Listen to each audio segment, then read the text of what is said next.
noise, I can't hear you. All right. There's a Juneteenth 1865 celebration. You know what it is already. We're right here downtown, the center of Brooklyn. Juneteenth 1865.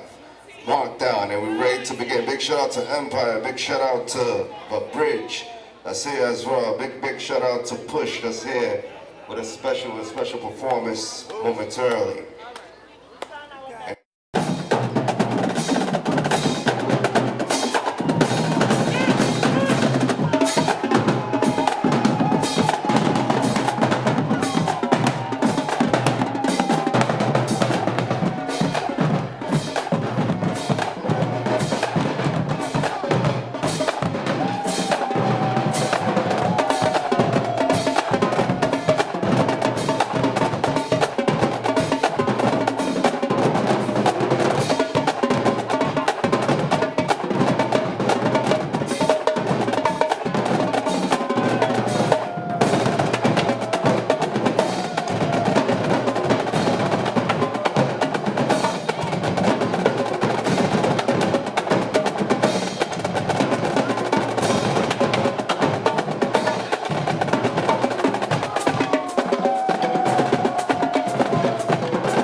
I know I'm not in the 45th, I'm in the 35th, but today, and Majority Leader Schumer used to represent yes.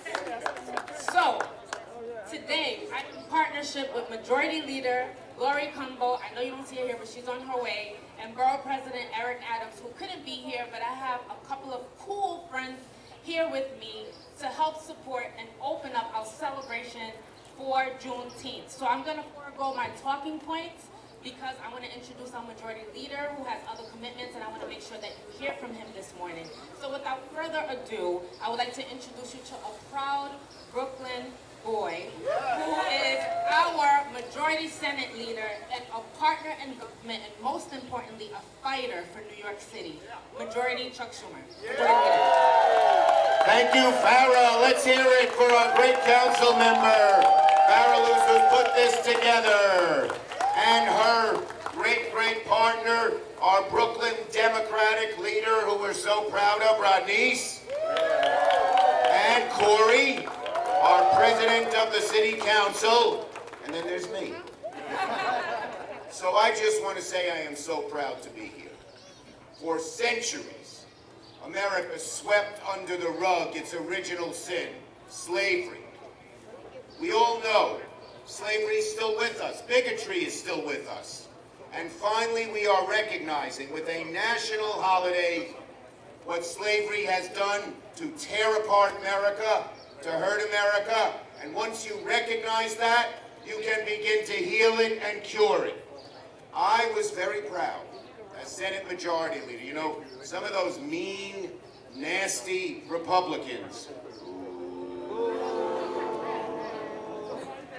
didn't want to let the bill to make Juneteenth a federal holiday come to the floor. There was one particularly bad guy from Wisconsin named Johnson. But there was a few minutes where he wasn't on the floor of the Senate. I said, I'm going to go to the floor. He didn't come. I went to the floor, and I got a unanimous vote to make Juneteenth the national holiday and pass it in the Senate. Then the House passed it, and then, as probably everyone saw, the president signed it. So I am proud that now it is a national holiday. I am proud to celebrate the first Juneteenth right near my home in Brooklyn, New York. And I will continue to fight bigotry, racism. In fact, we have George Floyd's brother here, and I am promising to him, as I did in Washington, we're going to do everything we can to pass the bill he and Mr. Crump and others designed, the Justice in Policing Act, memory of Mr. Floyd. So thank you. Thank you, Farah. Thank you, Rodneyce. Thank you, Corey. Thank you to that great drum corps. And to all of you for celebrating the day when America finally remembers its original sin. Thank you. Thank you. Thank you so much for joining us this morning. Give him another round of applause. Now I'm going to call up our fighter in the city council, our leader in the city council, a phenomenal advocate, but most importantly, a friend to our city, to our community, to the 45th district and the 35th. Speaker Corey Johnson. Good morning, good afternoon. Can we get a big round of applause for your council member, Farah Lewis, who has done a phenomenal job representing Brooklyn, representing this district, and I know that one of her partners in everything that she does is Assemblywoman Rodneyce Michaud, who is our Brooklyn Democratic leader. Thank you for all your work. Session just ended in Albany, and so much of the good work that happens was because of Rodneyce. I don't want to take up much time. I just want to say, I know we're here with Councilman Robert Cornegy is here as well. I just want to say, as Majority Leader Schumer said, slavery is the original sin that has permeated America. And we know that even after the Emancipation Proclamation was signed by President Lincoln, people were still not free. It took years for that message to get to Galveston, Texas. And this now federal holiday, we know people in Brooklyn have been celebrating Juneteenth before it was considered a federal holiday, that it took years to get that message out there. and to finally have the United States Congress, led by our Majority Leader and President Biden, sign it into law. It will be an official federal holiday, and I look forward to every year celebrating freedom, celebrating the end of slavery, and reminding people of this original sin and what it has done to the United States of America, and how we need to continue to work to end it. We need reparations. We need to make sure that we have integration and we have equity in our country and across our city. And so I'm really grateful to Farah. I'm really grateful to Farah. I'm grateful to Rodney's. And thank you all of you for being here today for celebrating Juneteenth. Thank you all very, very much. Thank you. Thank you so much, Speaker Corey Johnson. Give him another round of applause. A true fighter for us in the city of New York. She told me, do my speech. All right. So again, I'll introduce myself. I'm Councilmember Farah Lewis. I represent the 45th Council District in Brooklyn.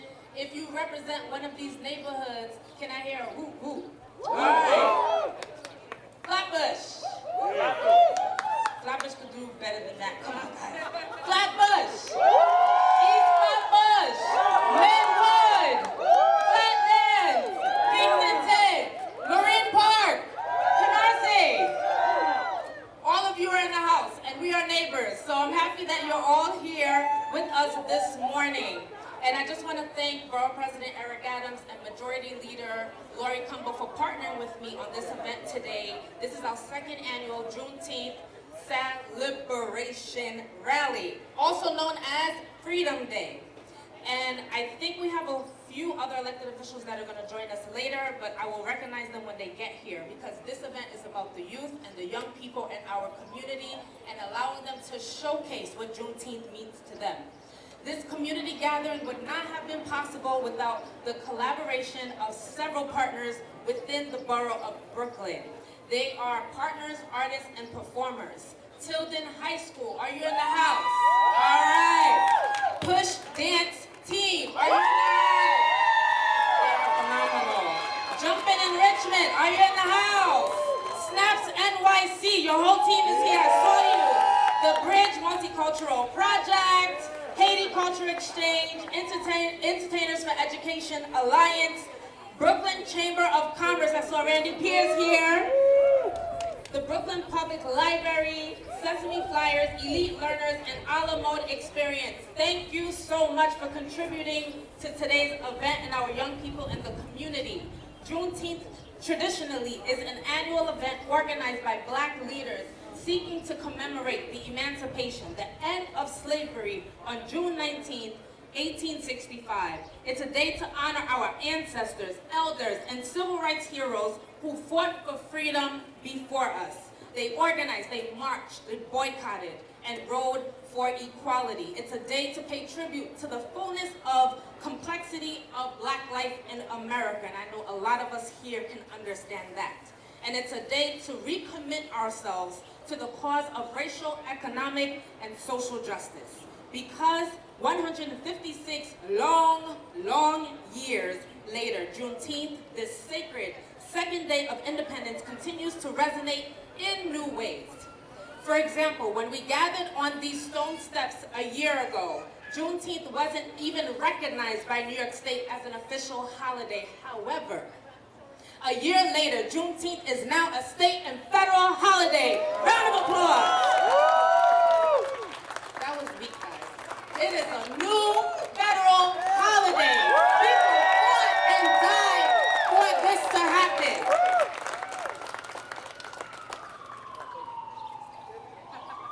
Last year, we spoke up. We marched, we petitioned, and our voices were heard.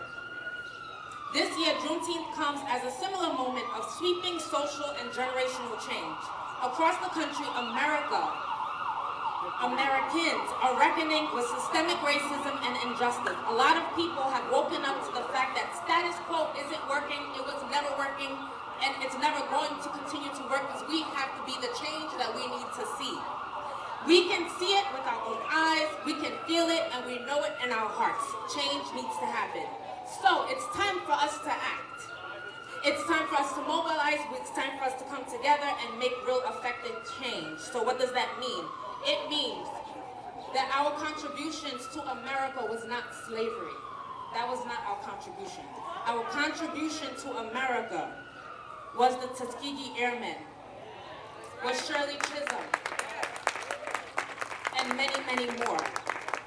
So, and I'm mad that I let the majority leader leave and the speaker leave without saying this, but we need deeper investments and resources year-round, community programming and youth employment in our Black communities. So please deliver the messages to the leaders and the powers that be that have the purse, that hold the purse in the government of New York and New York State.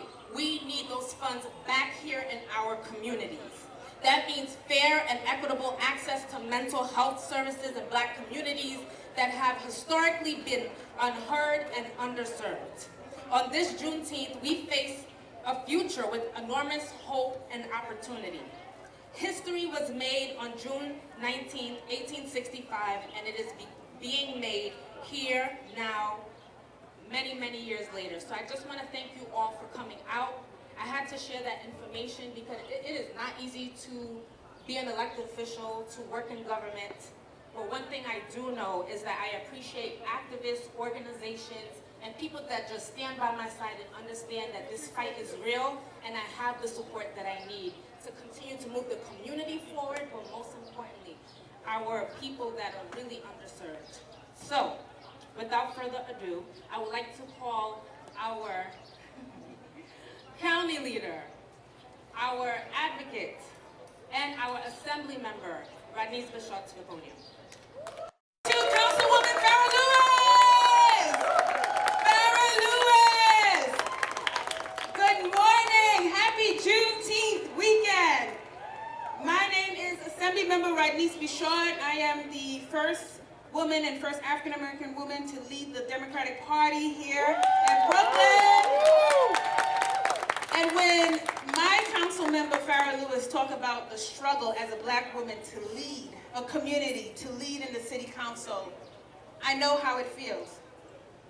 I want to thank her for her strength and for always putting this together, because Juneteenth is a day, a historical day that has not necessarily been recognized in the state of New York, okay? Some parts of New York, yes, in Buffalo, when I used to live in Buffalo, but in the city of New York, people don't know what Juneteenth is. And so as an elected official in Albany, we're very proud that last year we were first to make Juneteenth a state holiday. Yes! And now it's a federal holiday. So I'm really excited about that. It's over 150 years since the news of Black emancipation finally reached Texas. This news was not celebrated by all or elsewhere. Many citizens continue to hold slaves in disregard of the federal mandate, and many African Americans who tried to exercise their freedom were met with violence. And although Juneteenth marked the end of slavery in America, we all know that systematic racism has continued. We see it in the aftermath of the COVID-19 pandemic. We see it in the housing. We see it in the homeless crisis. And even in our healthcare systems, like myself, who was a victim of Black maternal health care, where I almost died giving birth, and my child died because a hospital resisted from giving us care. They didn't care. But you know what? God is good. God is good, yes. You see, I didn't sue. God gave me the strength to take my experience up to Albany, and we legislated and passed a bill after my son named Jonah Bishop Cowan, where no hospital can turn any woman who's pregnant and having issues with preterm labor away. It's illegal. It's illegal. Black mamas matters too. And so we also see these inequities in our schools, where for a very long time and continuously our schools continue to be segregated. And it's a problem. But we can't do this alone, everyone. We are here together celebrating the emancipation of slavery. We are here fighting for resources in our community of the most vulnerable and the most voiceless.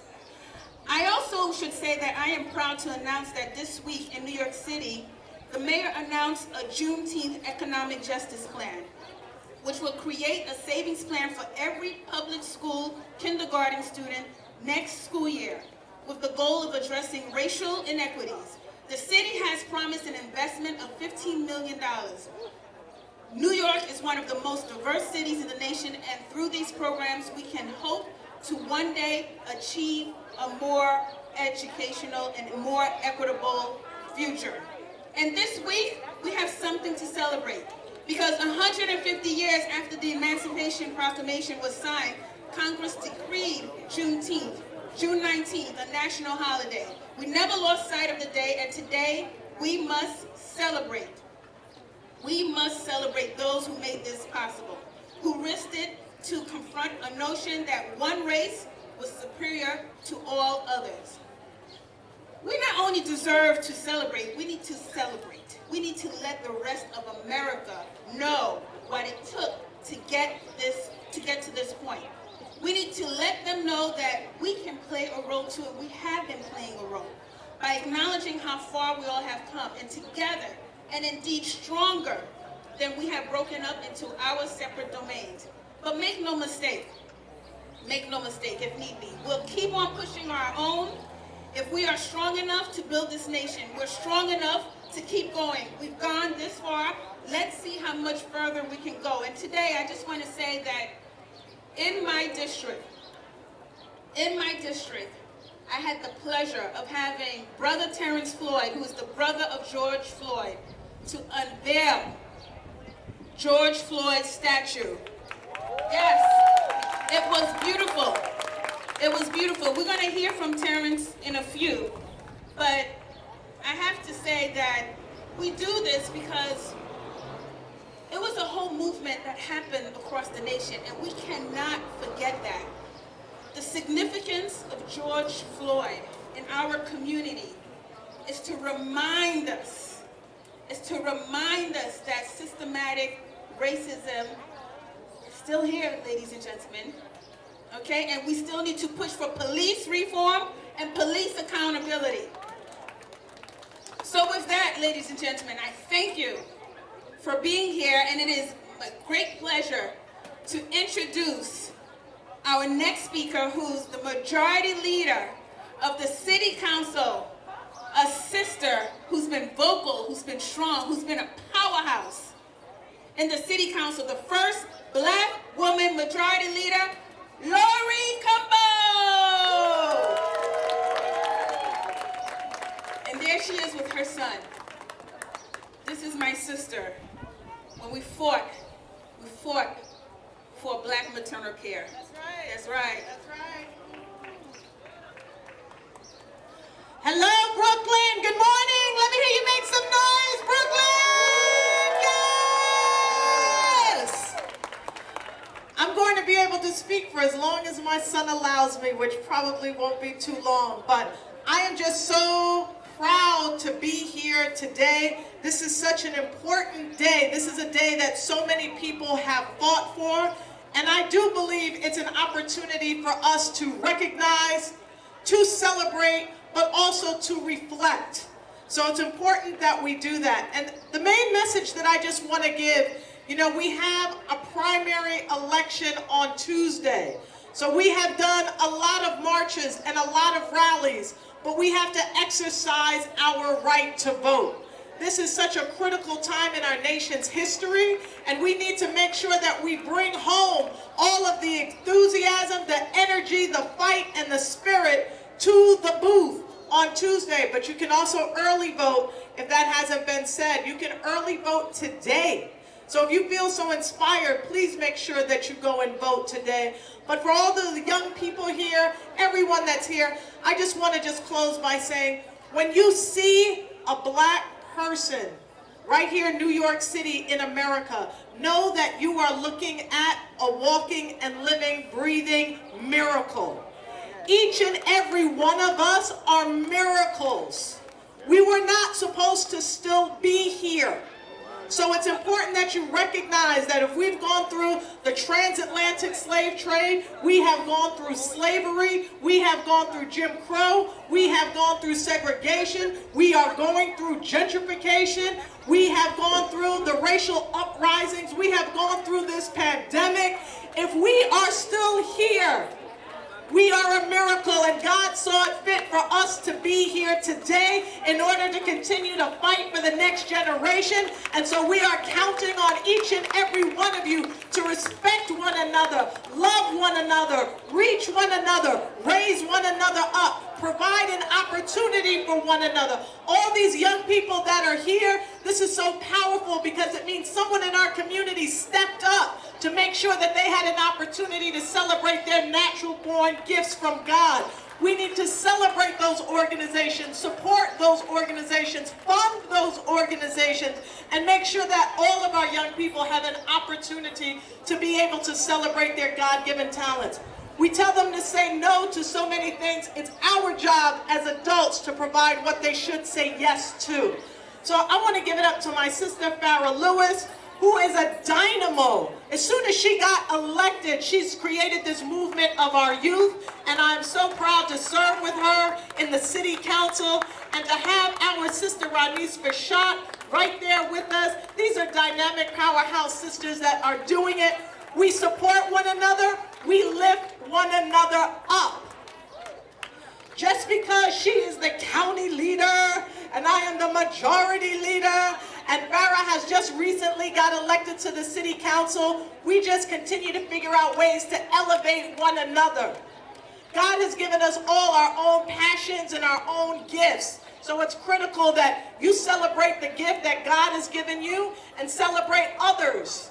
Okay? There's no room for competition here. We got to just keep elevating and promoting and loving and caring.